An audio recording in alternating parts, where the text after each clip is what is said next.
Welcome back. This is It Any Good, and I'm Cliff Chance. With today's video, we're going to do something a little different. I'm going to go over my top 10, my top 10 disappointments of the year. Um, I know I'm a little late doing some of these lists, but I had some camera issues. But I want to go do a little disclaimer because just because some of these movies made this list doesn't mean that I necessarily didn't like the movies. I even bought a couple of them when they came out on Blu-ray or in 4K. So just to get started, the first disappointment for me this year was Ready Player One. I did enjoy the movie. I bought it on Blu-ray when it came out.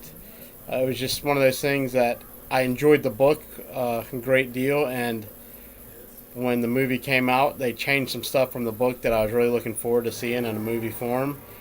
Some of the changes they did make probably was better for the movie, but there was quite a few things that they did change that just didn't work well for me, or stuff from the book that I really, really wanted to see. Mainly the Voltron lions at the end of the movie, or at the end of the book, because they weren't in the movie. Moving on to the next one is Venom. I did enjoy this movie. It was just not what I wanted it to be. I think not having any connection to Spider-Man hurt this movie. I think also not being R-rated hurt this movie. There were some really cool scenes in the movie that I thought were very fun to watch on the big screen. But for all in all, it was just not a great story, and being on its own without any connection to Spider-Man really hurt it.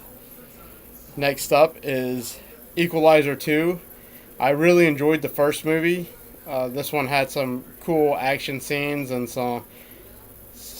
Denzel Washington plays the role really great, but the story itself was not that great. It had a twist in the movie that I figured out when I saw the trailer for the movie. But all in all, it was just not well done. Probably gonna get a little bit of hate with this next movie. Solo was kind of a disappointment for me. The best part about it was Donald Glover as Lando. I thought he did well in the role. Even the guy that played Han Solo was alright, but it was just, I kind of wanted to just see him being the smuggler, not him being. They made him into too much of a hero, and that was my problem. I was afraid that they were going to do that when I started seeing the trailers. He didn't become a hero until A New Hope. Before that, he was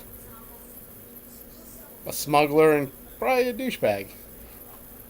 Next up, another one that's probably gonna get a little bit of hate for me is Ralph Breaks the Internet.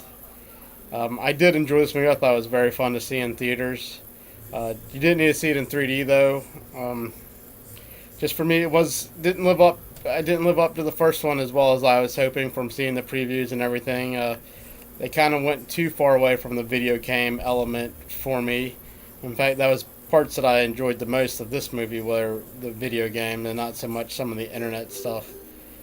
We're going to start going into movies that I did think were bad and just did not enjoy. The big one for me this year was Fantastic Beasts. I was really looking forward to this movie.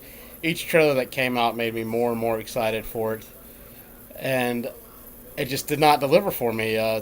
The story, everything that they was gonna happen in the movie, they told you it was gonna happen the scene before. They're like, this character's doing this and that, and then they would go and show that character doing that, and it was just too much fan service. And Grindelwald and young Dumbledore were not in this movie enough for my liking. I did think Eddie Redmayne as Newt Scamander, he still does a great job with the role, and I do look forward to them going on with other chapters, and I hope they complete the 5-movie plan that they had. Now the next one for me, Jurassic World Fallen Kingdom. The first half of this movie, it was very good. I enjoyed it. I love the aspect of them going onto the island and rescuing the dinosaurs, and I wish that they had stayed with that, but they didn't.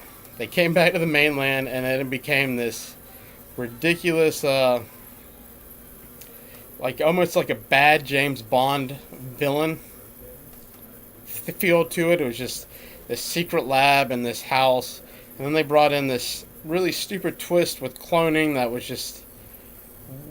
I mean, I know it's a movie about dinosaurs being brought back to life, but this twist that they did with the cloning was just way over the top and just really unnecessary, for my opinion. I really just wish they had stayed on the island and made the entire movie about them rescuing the dinosaurs off the island.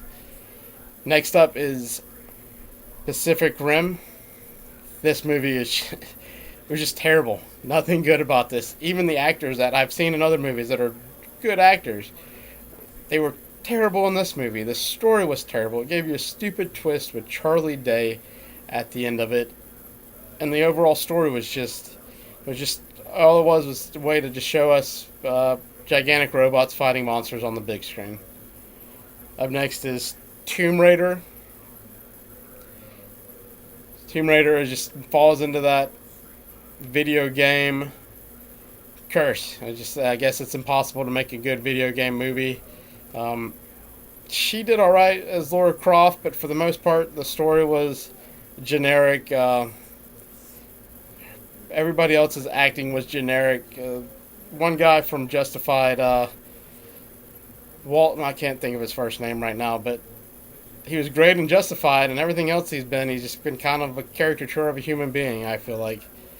The last movie on this list that I want to talk about is Mile 22. This one was a huge disappointment for me because this is a movie that is generally up to my style of movies. The previews made it look like it was going to be a fairly decent action movie. It was not. It was, by the time it was over, I was so happy that it was over. And everything about even had a twist that opens up for a sequel. And by the time this movie's over, you're like, I don't want there to be a sequel. I would rather just had closure with this movie. I hope to God they don't make a sequel. These are some of my big disappointments of the year. I mean, some of them weren't bad movies. Like I said, I enjoyed some of them, and they just weren't what I wanted them to be. And now there were some on this list that were just pretty bad. Let me know what your big disappointments of the year were. And as always, like, subscribe. Channel is Cliff Chance, and the show is It Any Good? Thank you.